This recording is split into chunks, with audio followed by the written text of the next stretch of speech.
2 हफ्ते से ज्यादा का वक्त बीत चुका है, लेकिन करौली के जख्म अभी भी भरे नहीं हैं।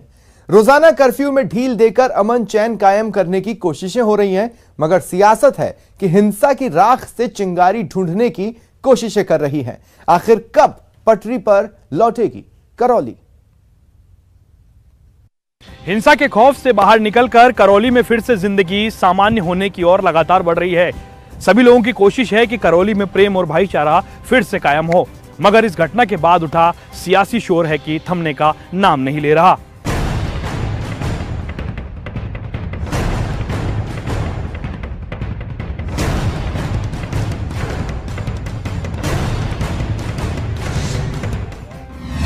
करौली में शांति, बाहर सियासी शोर।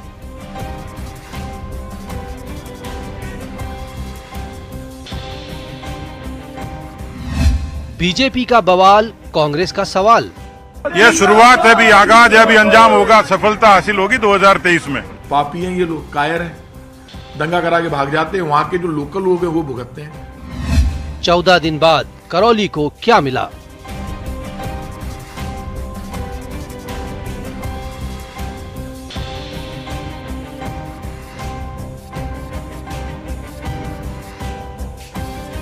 हिंदू नववर्ष पर करौली में हुई सांप्रदायिक हिंसा की आग भले ही अब ठंडी पड़ गई हो, लेकिन सियासत परवान पर है। बीते दिनों पूर्व मुख्यमंत्री वसुंधरा राजे ने करौली जाकर हिंसा पीड़ितों से मुलाकात की थी। राजे के दौरे के तुरंत बाद बीजेपी ने करौली हिंसा को लेकर न्याय यात्रा निकाली। बीजेपी नेता तेजस्वी सूर्या, सतीश पूनिया समेत कई नेताओं ने दौसा के रास्ते करौली जाने की कोशिश की, लेकिन पीड़ितों के पास पहुंचने से पहले ही पुलिस ने न्याय यात्रा को रोक दिया। पुलिस ने रोका तो बीजेपी ने बॉर्डर पर ही बवाल खड़ा कर दिया। हंगामे और आगजनी के बाद तेजस्वी सूर्या, पूनिया समेत कई लोगों को गिरफ्तार कर लिया गया। जानलेवा हमला हिंदुओं के ऊपर राजस्थान में अलग अलग जगह पे हो रहा है, and Karauli is the only latest incident. Yuva Morcha जैसे लोकतांत्रिक ऑर्गेनाइजेशन, लोकतांत्रिक संगठन विरोध करने के लिए हम रास्ते पे आते हैं, 144 सेक्शन डाल के लाठी चार्ज करके दबाने का कोशिश करते हैं। मुझे लगता है कि राजस्थान की जनता सब देख रही है, ये पब्लिक है, ये सब जानती है, और ये मुझे लगता है कि ये आगाज है और अंजाम होगा वो राजस्थान से कांग्रेस के मुक्त होने का होगा। बीजेपी सांसद राज्यवर्धन सिंह राठौड़ ने करौली की घटना को लेकर सरकार की घेराबंदी की और हिंदुओं को प्रताड़ित करने का आरोप लगाया। सियासी हंगामा बढ़ा तो AIMIM चीफ असदुद्दीन भी ताव में आ गए। ओवैसी ने कहा कि मुसलमानों के खिलाफ टारगेटेड वायलेंस किया गया है। मैं सबसे पहले करौली में हुई जो हिंसा है उसकी मैं निंदा करता हूँ। जिस तरह से राजस्थान के अंदर धारा 144 लगाई जा रही है और एक धर्म विशेष के खिलाफ सरकार काम कर रही है, उसकी मैं निंदा करता हूं। और मैं निंदा करता हूं जिस तरह से गैर कानूनी तरीके से भाजपा की एक सत्य जानने की जो चेष्टा हुई है, उसमें हमारे कार्यकर्ताओं को, हमारे नेताओं को वहां रोका गया और उन्हें अरेस्ट करा गया। ये सब जिम्मेदारी तो सरकार की, क्योंकि उस जुलूस का परमिशन तो सरकार ने दिया। ये उनकी संवैधानिक जिम्मेदारी थी कि वो उस जुलूस को पुरअमन रखें, तो ये उनकी सबसे बड़ी नाकामी है और उससे फिरकापरस्त ताकतों को मौका मिल गया। विपक्ष के भारी हंगामे के बाद में सरकार की ओर से भी चौतरफा वार किया गया। सरकार की ओर से मुख्यमंत्री अशोक गहलोत ने साफ किया कि करौली हिंसा के मामले पर अगर कोई सियासी रोटी सेकेगा तो उसे ये काम नहीं करने दिया जाएगा, और अगर किसी ने माहौल खराब करने की कोशिश की तो उसके खिलाफ की जाएगी सख्त से सख्त कार्रवाई।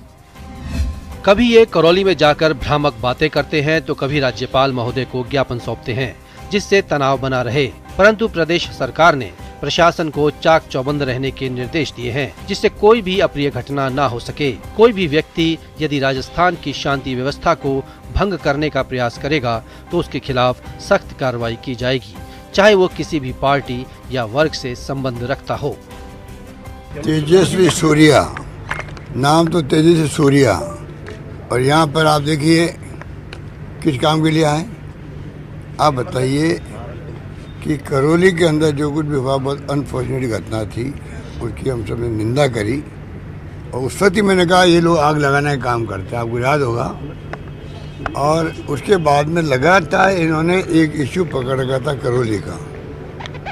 हमने तो करौली से जैसी घटना हुई, मैंने 2 दिन तक राजस्थान भर के एसपी की मीटिंग ली, पुलिस अधिकारियों की बैठक करी 10 घंटा तक। इंस्ट्रक्शन दिए कि हमारे यहाँ कोई ऐसी घटना नहीं होनी चाहिए जो करौली में हुई है।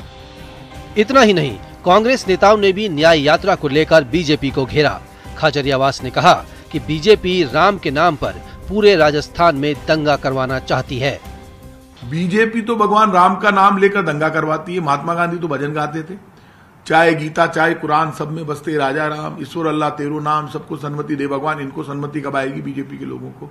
पापी हैं ये लोग, कायर हैं, दंगा करा के भाग जाते हैं। वहां के जो लोकल लोग हैं वो भुगतते हैं। जो इनका मकसद है 2023 के चुनावों से पहले राजस्थान में अनाप शनाप बोल करके, उल जलूल बोल करके जिस तरह के बयानबाजी भाजपा के नेता, उनके सहयोगी संगठन नेता कर रहे हैं, जो एक सामाजिक सद्भाव और जो प्रेम भाईचारे का जो एक राजस्थान की जो कल्चर है, संस्कृति है, उसको छिन-भिन करना चाहते हैं। आइए अब आपको बताते हैं कि करौली में आखिर हुआ क्या था। 2 अप्रैल को तकरीबन शाम 5 बजे हिंदू नववर्ष के मौके पर बाइक रैली निकाली गई थी। डीजीपी ने बताया था कि रैली जब मुस्लिम इलाकों से गुजर रही थी तभी डीजे से विवादित गाने बजाए गए। विवादित गाने और भड़काऊ नारेबाजी के बाद अचानक हिंसा भड़क उठी। देखते ही देखते पथराव होने लगा। लाठी और डंडों के साथ सैकड़ों दंगाइयों ने दुकानों, मकानों और वाहनों को आग के हवाले कर दिया। हिंसा के दौरान आम नागरिकों के साथ कई पुलिसकर्मी भी जख्मी हुए। हिंसा के बाद गहलोत सरकार एक्शन में आई। सरकार ने करौली में तुरंत प्रभाव से कर्फ्यू लगा दिया। इसके साथ साथ ही राजस्थान के कई जिलों में धारा 144 भी लागू की गई। इसके साथ साथ ही करौली में हिंसा भड़काने वाले आरोपियों को गिरफ्तार करके सलाखों के पीछे भेज दिया गया। 80 लोगों के खिलाफ एफआईआर दर्ज हो चुकी है। 28 आरोपी गिरफ्तार कर जेल भेजे जा चुके हैं। 2 नाबालिग आरोपी जुवेनाइल होम भेजे गए हैं। पूर्व सभापति राजाराम की तलाश की जा रही है। पार्षद मतलूब की भूमिका की जांच हो रही है। फिलहाल करौली में तनावपूर्ण शांति बनी हुई है। हालात सामान्य करने के लिए कई बड़े अफसर डेरा जमाए हुए हैं। वहीं 700 से ज्यादा पुलिसकर्मी चप्पे चप्पे पर तैनात हैं। प्रशासन ने 17 अप्रैल तक कर्फ्यू को बढ़ा दिया है। 21 पॉइंट पर भारी पुलिस बल तैनात है। 10 आईएएस, 10 एएसपी, 15 आरपीएस अफसर तैनात हैं। 700 पुलिसकर्मियों की चप्पे चप्पे पर नजर है। मोबाइल टीमें भी लगातार गश्त कर रही हैं। जिले की तीनों सीमाओं पर कड़ी नाकेबंदी है। करौली जिले में आउटर में पर्याप्त जाब्ता लगाया, नाकाबंदी की गई है और इनर कॉर्डन को पूरा कवर किया हुआ है।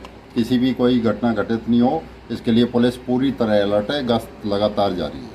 गहलोत सरकार भले ही करौली में अमन और सद्भाव लौटाने की लगातार कोशिश कर रही हो, मगर राजस्थान में बीजेपी इस पूरे मसले को लेकर के हाथ से नहीं छोड़ना चाहती। बीजेपी का मानना है कि इस मसले को पकड़ा रखा तो अपनी सियासी जमीन मजबूत होगी। कभी दिल्ली तो कभी जयपुर से तुष्टीकरण के आरोप लगा करके बीजेपी राजस्थान की कांग्रेस सरकार को लगातार घेरती हुई नजर आ रही है। जयपुर से कैमरा पर्सन अविनाश के साथ Lovely Wadhwa, news 18 Rajasthan, Jaipur. Eastern Rajasthan canal परियोजना को लेकर राज्य बनाम केंद्र के बीच सियासी फाइट जारी है। सीएम गहलोत ईआरसीपी को राष्ट्रीय परियोजना का दर्जा देने की मांग को लेकर लगातार केंद्र को घेर रहे हैं। वहीं जल शक्ति मंत्री समेत बीजेपी सांसद गहलोत सरकार को ही कटघरे में खड़ा कर रहे हैं। पूरब के अखाड़े पर अभी से 2023 का दंगल लड़ा जाने लगा है।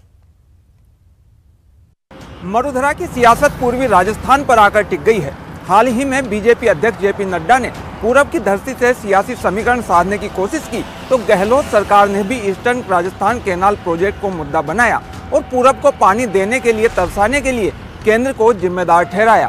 कांग्रेस किसी भी कीमत पर योजना से जुड़े 13 जिलों में अपनी पकड़ ढीली नहीं पड़ने देना चाहती है।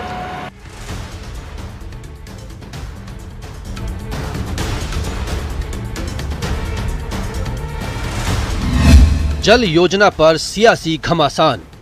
40% आबादी को लाभ होगा। 2 लाख हेक्टेयर भूमि सिंचित होगी। 13 जिलों की प्यास बुझेगी। ईआरसीपी पर गहलोत गजेंद्र में जंग।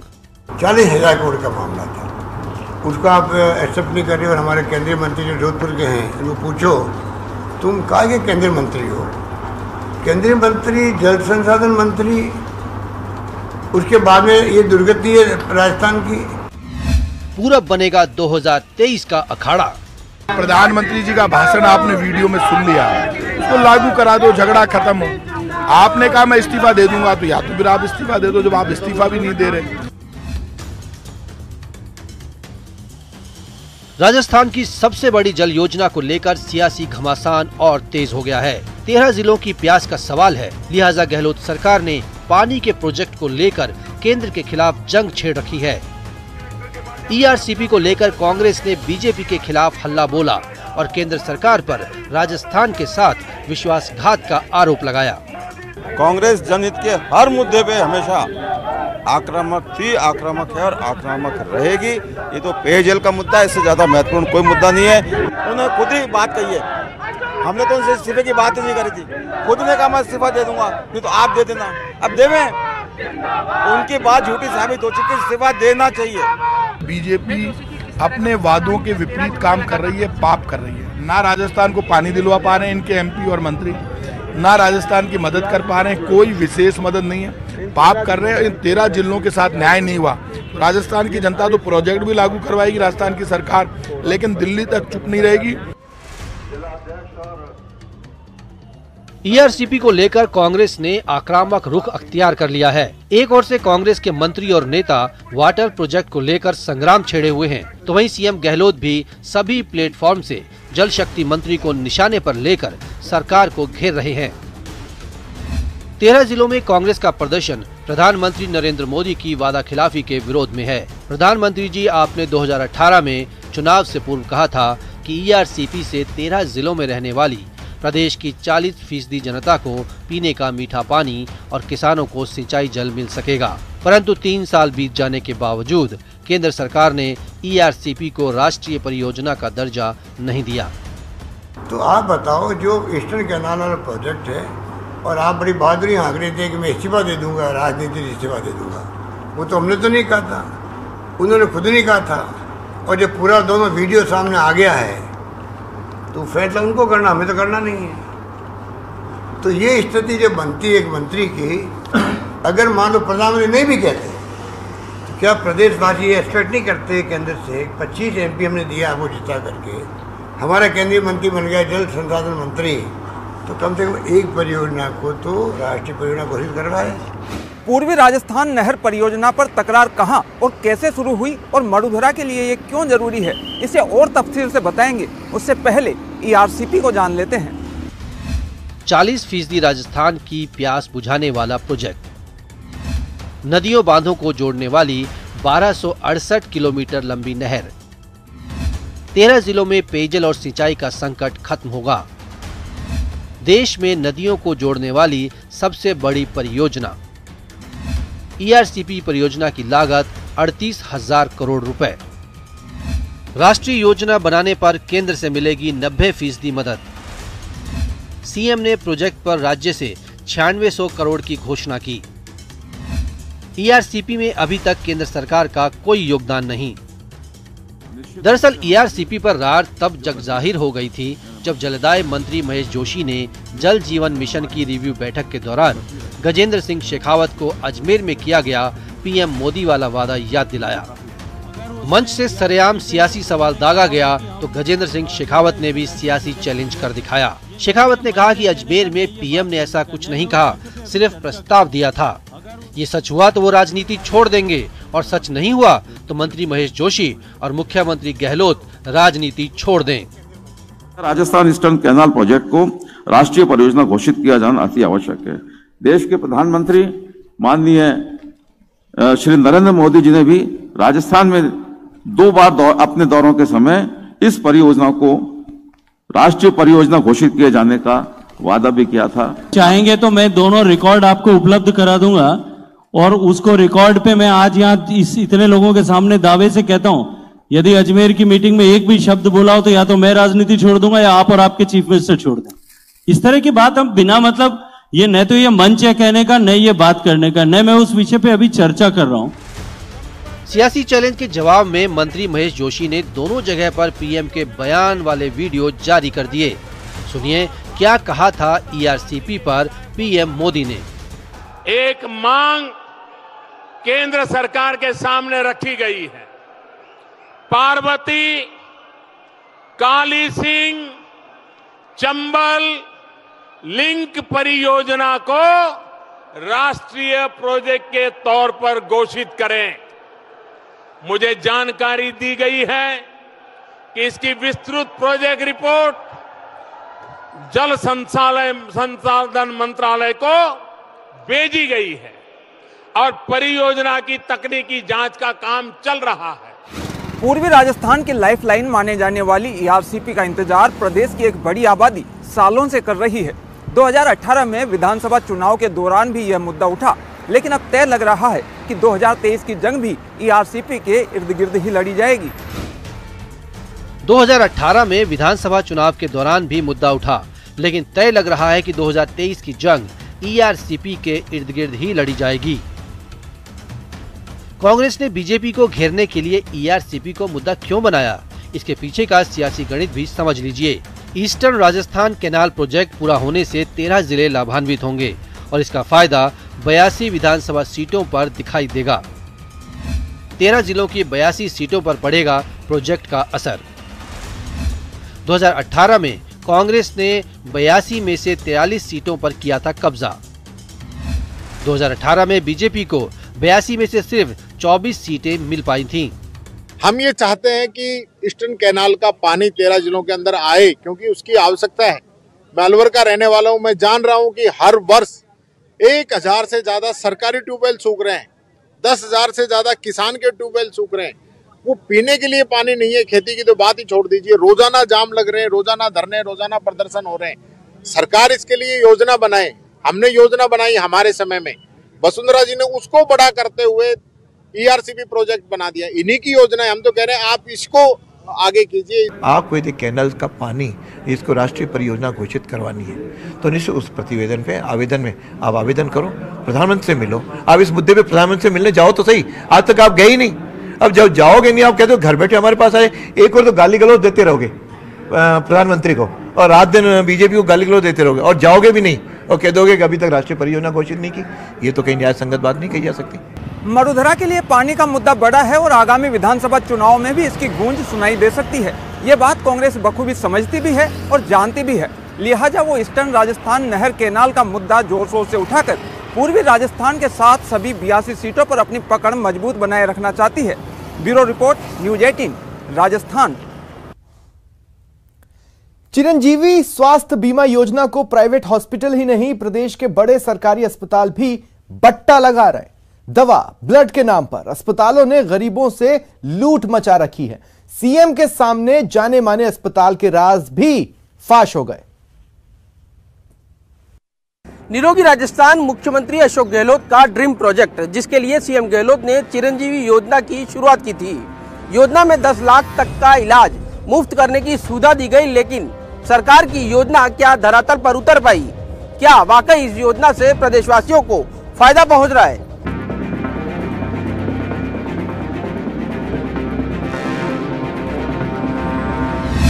खुल गई एसएमएस अस्पताल की पोल। मेरे को यहाँ 4 महीने हो गए। 4 महीने में मेरे बच्चे का इलाज ना होने की वजह उल्टा पैर खराब हो गया। वो सब में थोड़ा सा व्यवस्था को संभालने में समय लगेगा, लेकिन हम अपनी तरफ से भरसक प्रयास करते हैं। सीएम के सामने बेपर्दा हुए सारे राज। अंदर तो कोई दवाई नहीं है, वो अंदर तो कुछ मिलते नहीं आता। अंदर तो कोई दवाई नहीं है, जो भी दवाई लिख देंगे वो सारी बाहर की है, लाइफ गारंटी भी नहीं है।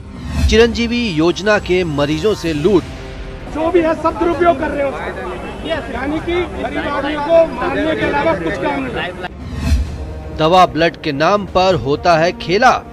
क्या समस्या आप लोगों के सामने यहाँ पर आ रही है? दवाएं यहाँ पे लिख के देते हैं, वो दवाएं यहाँ पे अवेलेबल नहीं होती है, तो बाहर से हम लेके आके फिर उनको ऑपरेट के लिए लेके गए। मरुधरा का सबसे बड़ा अस्पताल, जहाँ प्रदेश ही नहीं पड़ोसी राज्यों से भी सैकड़ों मरीज बेहतर इलाज के लिए पहुँचते हैं, लेकिन जयपुर स्थित सवाई मानसिंह अस्पताल में तो लूट मची है।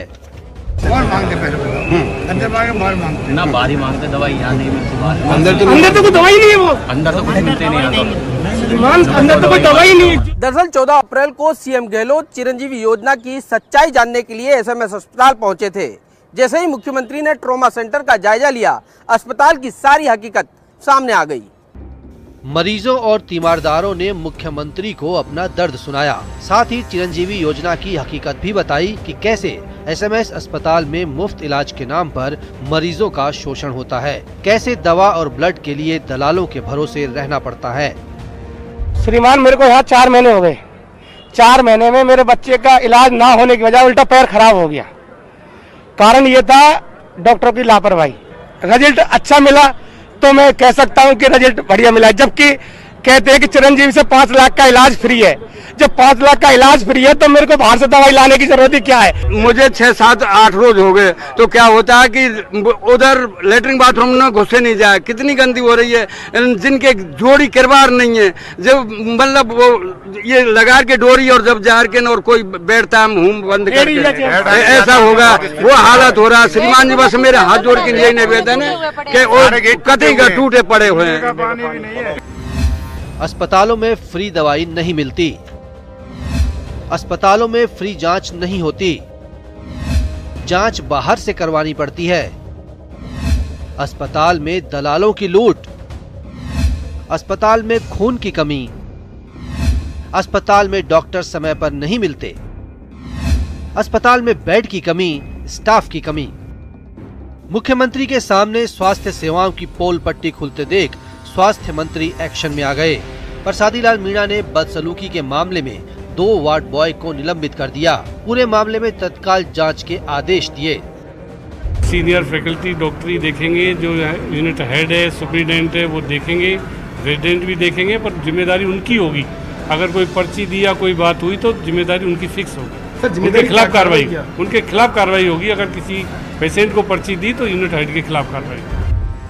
डॉक्टरों का कहना था कि वर्कलोड की वजह से यहाँ परेशानियां सामने आती हैं, तो जरा एक नजर अस्पताल के स्टाफ पर भी दौड़ा लेते हैं। मेडिकल कॉलेज में 700 फैकल्टी, रोजाना 5 से 10 हजार ओपीडी, रोजाना 500 से 1000 आईपीडी, संविदा पर ट्रोलीमैन 142, संविदा पर फार्मासिस्ट 54, वार्ड बॉय की संख्या भी 600 है। अस्पताल प्रबंधन भले ही कोई भी दावा कर ले, डॉक्टर्स और स्टाफ की कमी का रोना रोले, मगर सबसे बड़े सरकारी अस्पताल में जिस लूट खसोट का राजफाश हुआ है, उसने स्वास्थ्य महकमे पर गंभीर सवाल खड़े कर दिए हैं। कैमरा पर्सन बलबीर के साथ सौरभ गृहस्थी, न्यूज 18 राजस्थान, जयपुर। दिल्ली के जहांगीरपुरी से बड़ी खबर है। हनुमान जयंती पर शोभा यात्रा में उपद्रव की खबर है। दोनों पक्षों का एक दूसरे पर पथराव का आरोप सामने आ रहा है। फिलहाल इलाके में तनाव है, भारी संख्या में पुलिस बल को तैनात किया गया है। जानकारी मिल रही है कि हंगामे में कई पुलिस वाले भी घायल हुए हैं। और देखिए, अलग अलग तस्वीरें भी सामने आ रही हैं। इस वक्त जो तस्वीरें आप देख रहे हैं अपनी टीवी स्क्रीन पर, इलाके को लगभग छावनी में तब्दील कर दिया गया है। चप्पे चप्पे पर पुलिस निगहबानी कर रही है। अतिरिक्त जाब्ता पुलिस का मौके पर बुलाया गया है और लगातार हर एक कोने पर निगहबानी की जा रही है। हालांकि अब भी कुछ लोग सड़कों पर आपको नजर आ रहे होंगे इन तस्वीरों में। पुलिस की यही कोशिश है कि पूरी तरह शांति व्यवस्था बनाए रखी जाए, कहीं से भी किसी भी चिंगारी को न उठने दिया जाए। नहीं तो जिस तरह के हालात देश में अभी फिलहाल सामने आए हैं सेंसिटिव इश्यूज को लेकर, एक चिंगारी बड़ी आंख का रूप भी ले सकती है। ऐसे में पुलिस कोशिश कर रही है कि किसी भी चिंगारी को उठने से पहले ही खत्म कर दिया जाए। इसलिए इलाके में लगातार अतिरिक्त पुलिस जाब्ते के साथ निगहबानी की जा रही है, फ्लैग मार्च निकाला जा रहा है। और देखिए, अब ये तस्वीरें उस वक्त की हैं जिस वक्त पथराव चल रहा था। आप देखिए, पत्थर बरस रहे थे और जवाब में शोभा यात्रा में शामिल लोगों ने भी उन पत्थरों को उठाकर जिस ओर से पत्थर आया था उसी तरफ फेंकना चालू कर दिया था। लगभग जंग की स्थिति वहां पर बन चुकी थी। सड़कों पर पड़े पत्थर और कांच के टुकड़े ये बता रहे हैं कि किस तरह से वहां पर जंग के हालात बने, मैदान जंग सी स्थिति बनी। इसके अलावा जख्मी पुलिसकर्मी, क्योंकि शोभा यात्रा निकल रही थी, ऐसे में पुलिस की तैनातगी वहां पर की गई थी। पुलिस को वहां पर तैनात किया गया था ताकि हर तरफ निगहबानी रखी जा सके,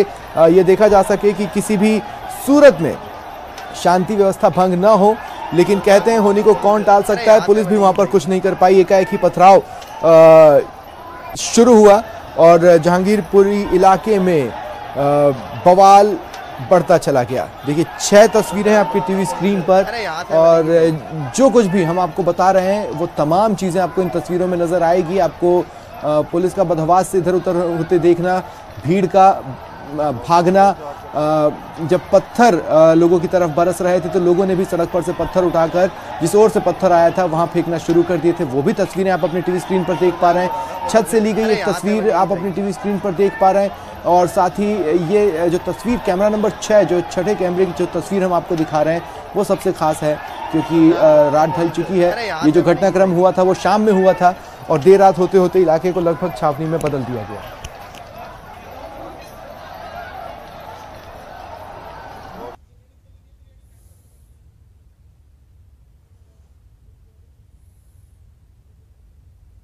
मैं कहना चाहता हूं कि शांति बनाए रखना, बिना शांति के तो देश तरक्की नहीं कर सकता। सब लोगों को शांति बनाए रखनी है, सब लोगों को व्यवस्था बनाए रखनी है और अगर ज़रूरत पड़े तो जो एजेंसीज हैं, जो पुलिस है, जो सरकारें हैं जिनकी जिम्मेदारी है, दिल्ली में केंद्र सरकार की जिम्मेदारी है तो केंद्र सरकार दिल्ली में शांति व्यवस्था बनाए रखें।